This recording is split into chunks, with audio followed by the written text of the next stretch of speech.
Buenas cabros, ¿cómo están? El día de hoy vamos a tener un tipo de video distinto. No va a ser de matemáticas, ¿ok? Nunca se me ve debajo del cuello ni nada de eso, ¿ya?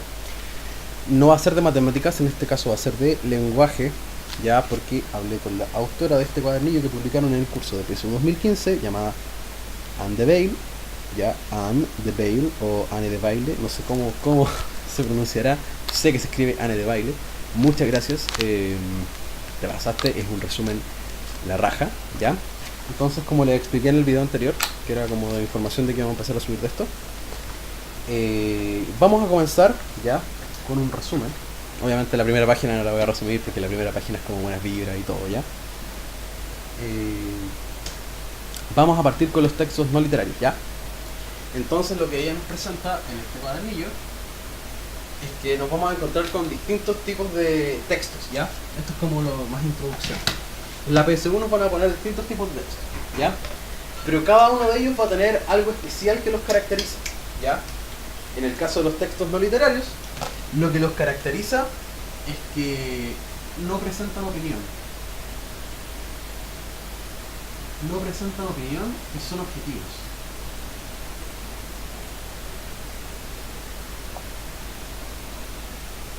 ¿Qué significa que sean objetivos? Sencillo. No tienen opinión alguna. Entonces esto va a ser lo mismo que esto, ¿ya? Además, nos explica que los textos no literarios tienen una función que predomina, ¿ya? Vamos a estar viendo funciones del lenguaje a lo largo de esto, pero no todas de una, sino que por contenido. En este caso vamos a ver la función referencial, que es la que predomina en los textos no literarios, ¿ya? Pero siempre les va a surgir ese interrogante de qué es lo que es la función referencial, ¿ya?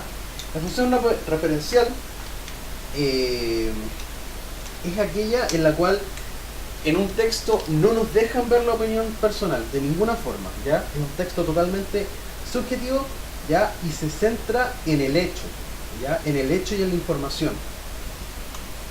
La enunciación puede ser tanto positiva como negativa. Puede ser una enunciación como hay 8 millones de muertos en Siria, o también puede ser se salvaron 8 millones de personas en Siria. Cualquiera de las dos van a ser textos no literarios y esa sería la función referencial, ¿ya? Entonces, predomina función referencial, ¿ya?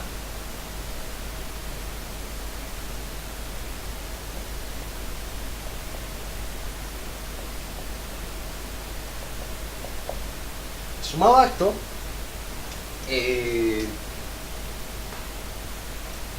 vamos a ver los tipos de texto no literarios que hay, ¿ya? Pero antes de ver los tipos de texto no literarios que hay, vamos a hacer una pequeña diferenciación. ¿Cómo sabemos cuando un texto es literario y no literario? En palabras bien simples. Sencillo, un texto literario siempre va a tener personajes ficticios, va a tener hechos y acontecimientos fantásticos, etc. Y lo más significativo y con lo que más pueden diferenciarlos, si es que no ven, por ejemplo, si es que ven que es un cuento demasiado realista, sencillo. Si el texto va con un narrador y se centra mucho en el narrador, es literario. Pero si ven que se centra más en la información, es no literario. Es así de sencillo, ¿ya? Entonces, tipos de textos no literarios, hay tres tipos, ¿ya? Hay informativos. Ups, se me cayó esto, ¿ya? Y en los textos informativos vamos a tener tres. El primero va a ser la noticia. Ya cuando hablamos de la noticia, en este caso nos estamos refiriendo plenamente a la noticia escrita, es decir, la de diario. Yo creo que a esta altura ya todos deben saberse que tiene un título, un lead, un epígrafe, una bajada, un cuerpo, ¿ya? Y tiene que responder siempre a las preguntas qué, cuándo, dónde y cómo, ¿ya? Siempre se refiere a un hecho novedoso o a algo que llame la atención, ¿ya? O sea, poco común. Entonces, además de la noticia, vamos a tener, bueno, esta va a ser el primer tipo de texto informativo, la noticia, Y el segundo va a ser la crónica. ¿Ya? Crónica. ¿Qué es lo que es una crónica? La crónica, a pesar de que es una narración, no se va a centrar en la narración. Va a estar focalizada netamente en la información que nos entrega esta narración, ¿ya? Va a ser una narración de tipo cronológico, ¿ya? O sea, acontecimientos narrados de forma lógica. Van a ser, por ejemplo, artículos que hablen sobre algo que está ocurriendo en la actualidad, ¿ya? Y que nos explique cómo comenzó esto y en qué derivó. Por ejemplo, cómo comenzó la colusión de CMPC, ¿ya? Ese es un ejemplo. Y además lo amplía con una mirada más periodística, nos da datos claves, etc. O sea, la crónica es como ahondar en la noticia, ¿ya? La noticia es como algo breve de la actualidad que nos dicen, senador, no sé, Fulvio Rossi tiene SIDA, ejemplo, ¿ya? Pero en el caso de la crónica no, en el caso de la crónica nos dicen, en el año 2001 el senador Fulvio Rossi estaba con, no sé, con una geisha contagiada, ¿ya? Ya. Y el tercero es el reportaje, ¿ya? El reportaje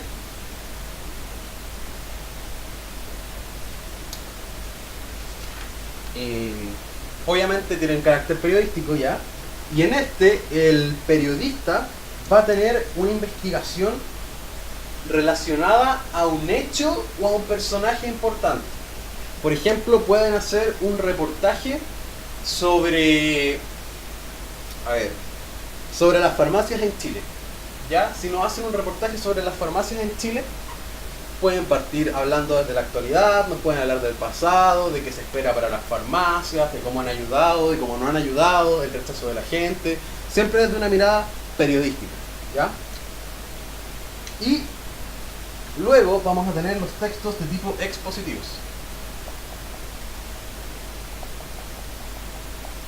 Los tipos de texto expositivos, ¿ya? Son todos aquellos que nos van a exponer una información, ¿ya?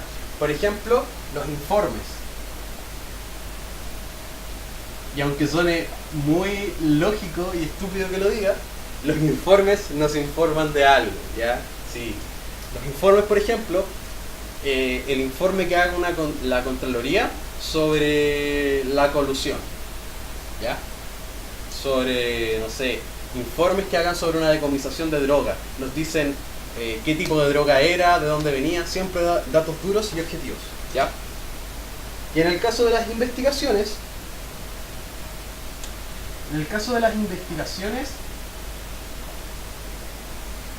también son de carácter objetivo, y si se fijan, las investigaciones las podemos ver como una recopilación de los informes, ¿ya? Averiguamos datos y soluciones, ¿ya? O búsqueda de soluciones para tener un interrogante que tengamos, ¿ya? Y la tercera son las reseñas, ¿ya? Reseñas, ¿qué es una reseña? Es como promocionar, por decirlo de una forma para que lo entiendan más fácil, es como promocionar algo de forma breve. Por ejemplo, cuando alguna vez han visto esos programas típicos de cable en el que hay un periodista así como muy prestigioso que muestra libros y habla de libros, nos dice qué tal son, o alguna vez han visto El Séptimo Vicio. En El Séptimo Vicio nos hacen reseñas sobre películas, ¿ya? Si bien algunas veces nos dan ciertas opiniones, ¿ya? Son opiniones de carácter constructivo, ¿ya? Y en ningún momento tratan de desperfilar las cosas. Por ejemplo, nos dicen, bueno, en la película Titanic actuó... no me acuerdo cómo se llama ¿cómo se llamaba el actor de Titanic? Bueno, no me acuerdo. Hermoso. Ya. Leonardo DiCaprio, ya me acuerdo. Ya, por ejemplo, actúa Leonardo DiCaprio, el director es Juanito Pérez, el productor es Juancito Perecito, ¿ya? Y finalmente vamos a tener el tipo de texto funcional.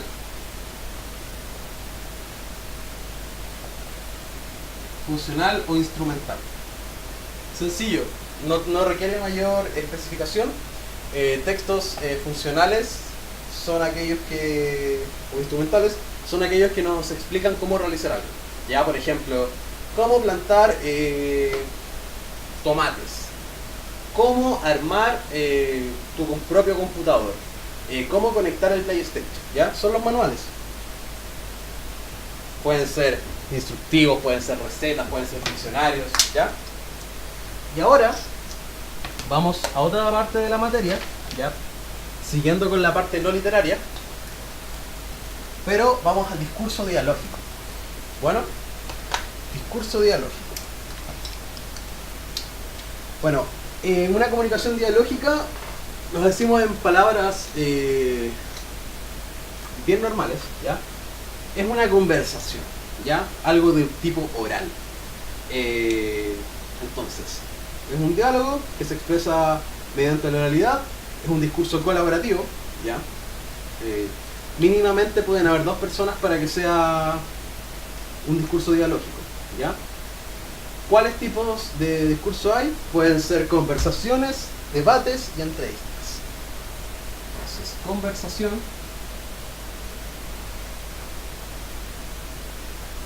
debate y entrevista.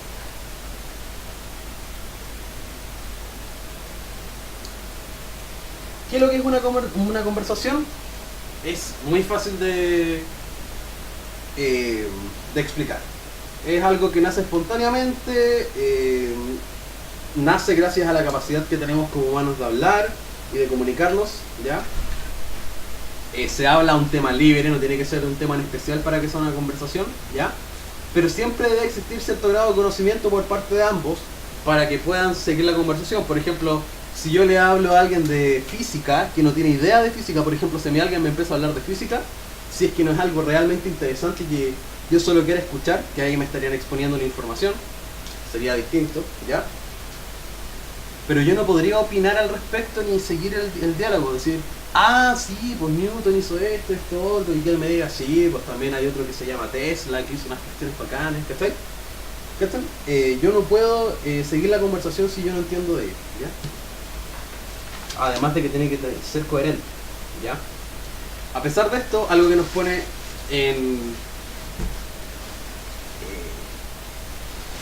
nos subrayan es que no deben existir reglas establecidas para introducir, modificar o concluir un tópico, ¿ya?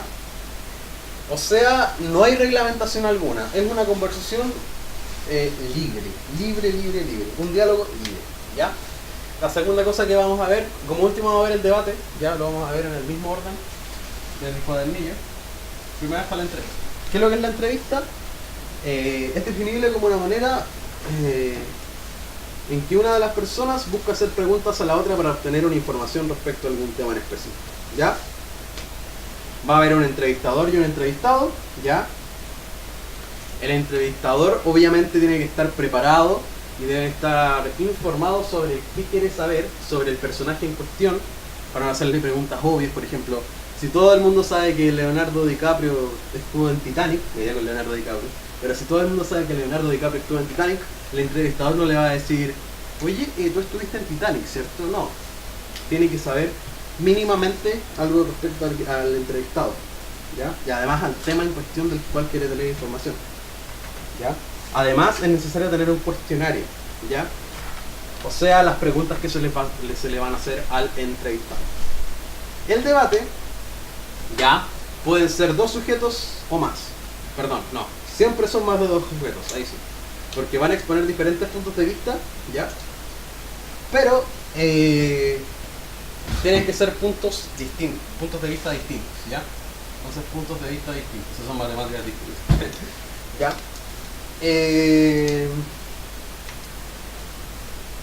Todo esto en el debate va a estar regulado.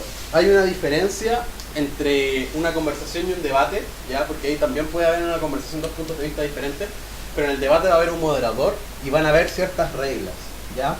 Por ejemplo, el moderador va a ser el que va a dar turnos, se va a cuidar que se respeten los turnos, se modera el tiempo, toma el tiempo para guiar cada discusión, ¿ya? Y como último, vamos a tener los textos argumentativos para terminar ya este resumen de textos no literarios. Textos argumentativos, ¿ya? Que nos dan información completa y coherente respecto a un tema, ¿ya? Nos argumentan sobre algo. ¿Qué es argumentar entonces? ¿Qué se hace para elaborar un texto argumentativo? Dar razones, dar argumentos coherentes, buscar una técnica para orientar al receptor, apelar a los argumentos, dar información válida y ordenar los elementos, ¿ya? Entonces, todo texto argumentativo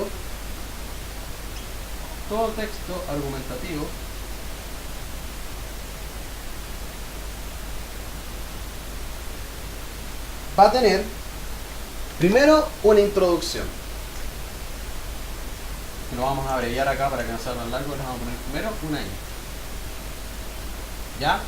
Además de una intro, bueno, en la intro vamos a tener una tesis, ¿ya? Debe ser clara, sencilla, objetiva. De esta manera no vamos a tener confusiones. Oraciones completas y correctas. ¿Ya? Debe presentar una tesis. ¿Qué es una tesis?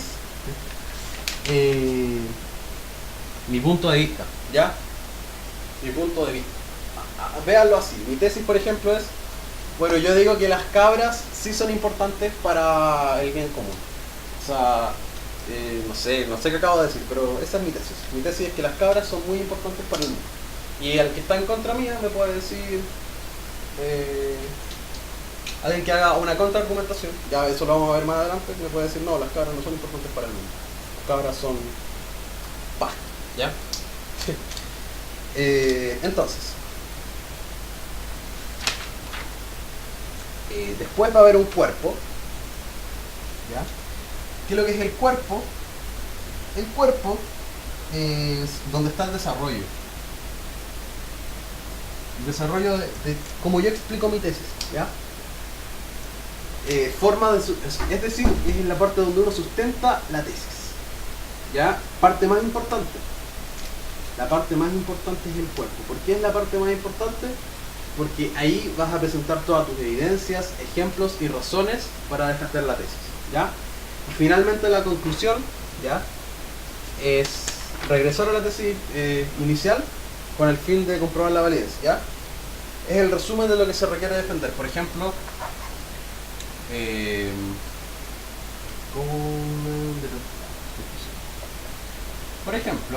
yo digo,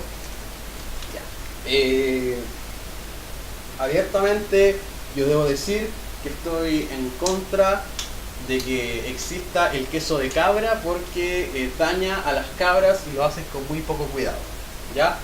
Esto porque tengo, ya, pasamos la intro. Esto porque tengo los siguientes tipos de fotos, pruebas, evidencias, está comprobado científicamente, muestro los estudios, los compruebo. Finalmente digo, por estas razones y mucho más, yo digo, ¿ya? Yo digo y argumento que las cabras no deben ser ordeñadas. Ya volvemos a la tesis inicial. Bueno, ahí terminamos la primera parte de textos no literarios. Ya, espero que les haya gustado el video. Lo hice lo más corto posible para poder explicar todo esto. Ya, regularmente esto los profesores lo explican en varias clases, así que está muy bueno el resumen. Muchas gracias de nuevo a Anne de Baile, como quieran decirlo, ¿ya? Muchas gracias por todo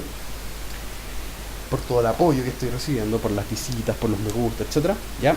Sigan así. Si les gustó este video, suscríbanse. Voy a seguir subiendo en video este cuadernillo de lenguaje PSU 2015, ¿ya?